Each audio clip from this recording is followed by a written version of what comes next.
sankalp and doing great service to the sect and the society. I will request Honorable Mr. Braja Bihari ji for his sharing his thoughts and address the gathering. So I was told that when I was speaking earlier that I spoke very succinctly, very briefly. So now I have a PowerPoint and it goes on for 2 hours.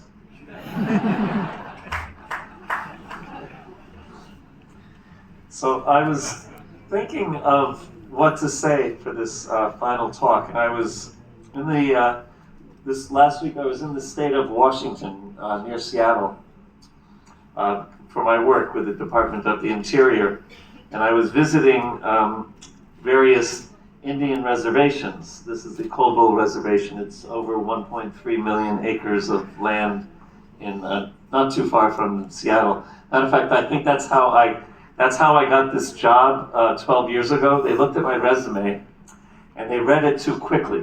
They saw 21 years India and they thought it was Indian. And they said, "You have so much experience, well, you're hired." But anyway, I do a lot of work with Native Americans, American Indians. And so I was trying to get some inspiration about what I would say for this last few minutes. It's a few minutes, not 2 hours.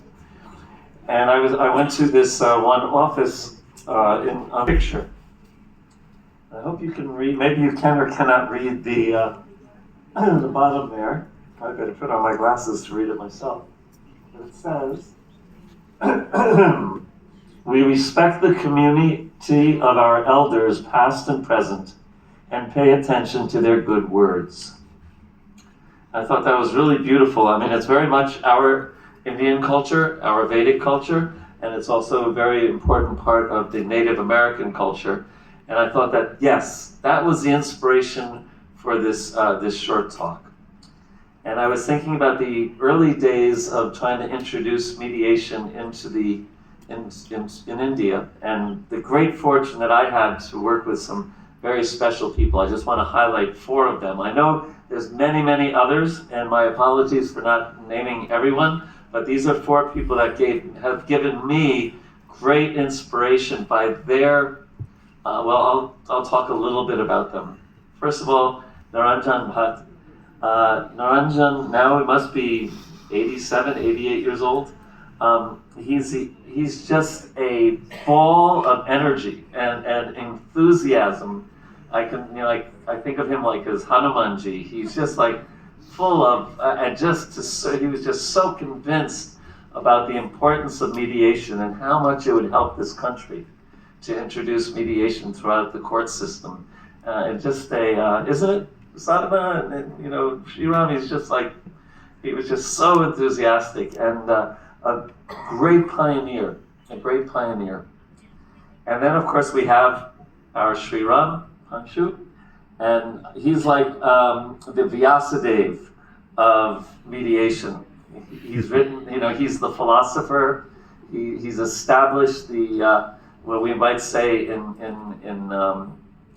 spiritual terms is like the siddhanta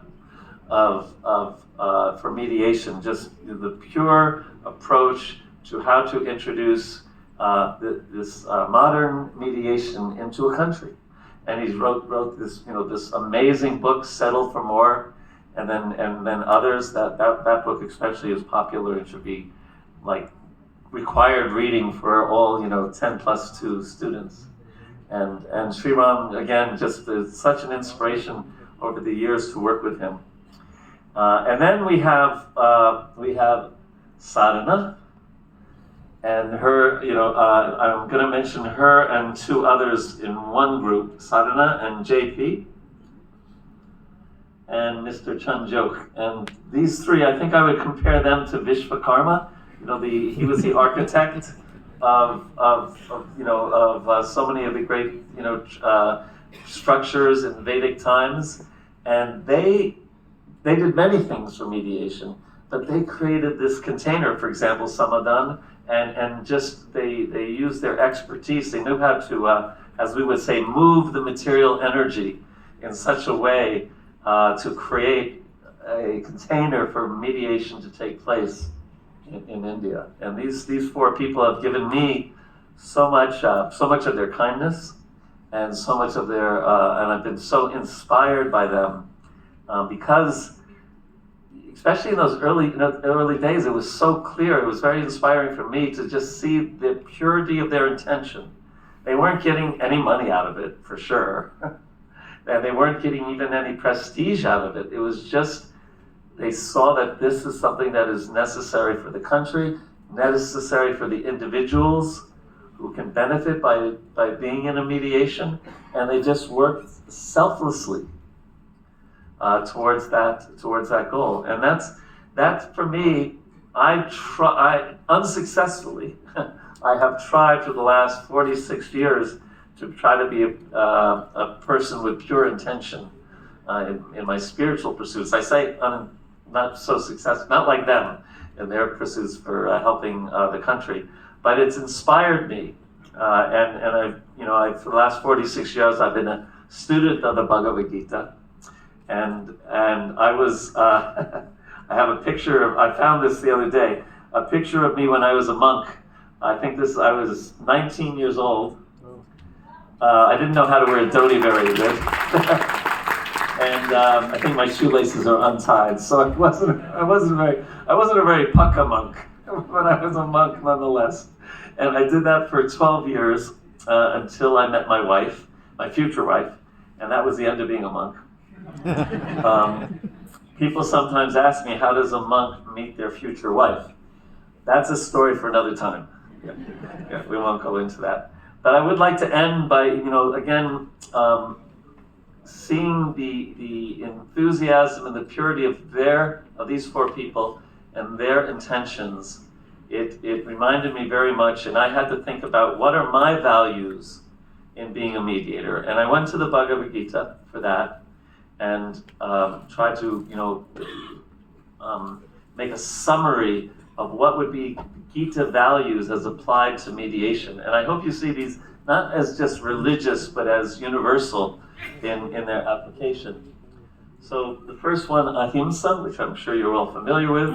It's mentioned 9 times in the Bhagavad Gita, that word. And, do no harm, non-violence, and isn't that one of our mantras, and we even say that, I think that the Chief Justice of Singapore was saying 70%, wasn't he saying that the settlement rate? But we say even the other 30%, 28% of that, there's some progress, some benefit.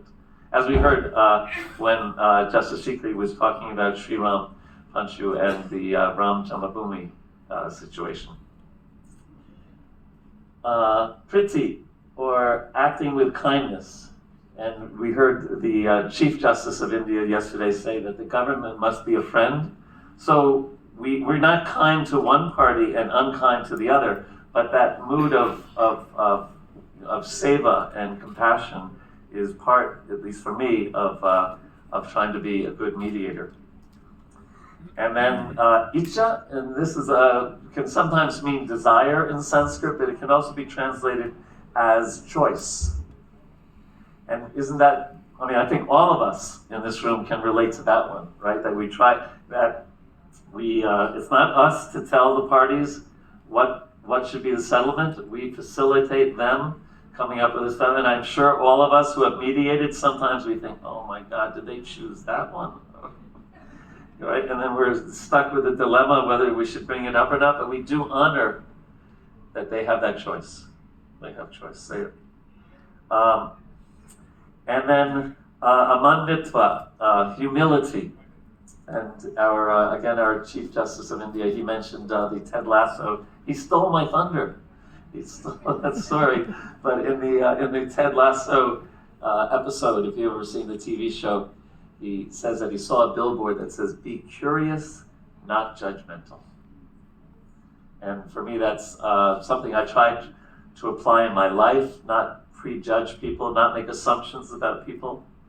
I would say the number one cause of conflict, this is when I do trainings, I say the number one cause of conflict in the world is when we make assumptions about others that turn out to be incorrect. And I find the number 2 cause, and this might be very much in matrimonial situations, is unclear expectations. anyway, the whole idea of appreciating other people's perspectives and knowing that we don't know everything. And the older I get and the more I learn, the more I realize how little I know. And I think it's such a attractive feature for us as mediators to approach the profession and the parties and one another with that sense of humility, that sense of curiosity, as we heard from the Chief Justice the other day. And then Acharya, teaching by example. You know, that saying, what you are speaks so loudly I can't hear what you're saying. And I mentioned that earlier, that when we are sattvic, when we're cool, calm, and collect, the parties pick that up. And I quoted that sattva sanjayate jnanam, that they cool down, and they often, I've found, start seeing things a little bit more clear just by picking up that mood from us. So teaching by example, and then finally, samadarshina, treating everyone with equal respect.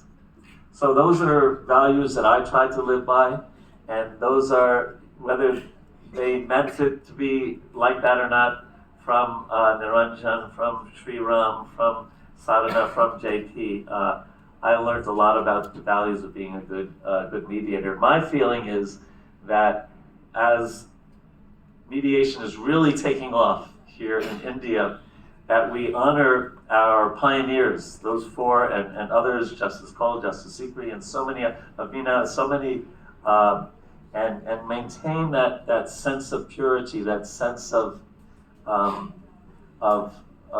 seva, of service, and keep, because you know when anything in this world, when it becomes big and successful, that also means there's more challenges. It's just inevitable. So I think this is one of our main challenges, to maintain the purity, maintain our values as we push the mediation forward here in India. Thank you very much.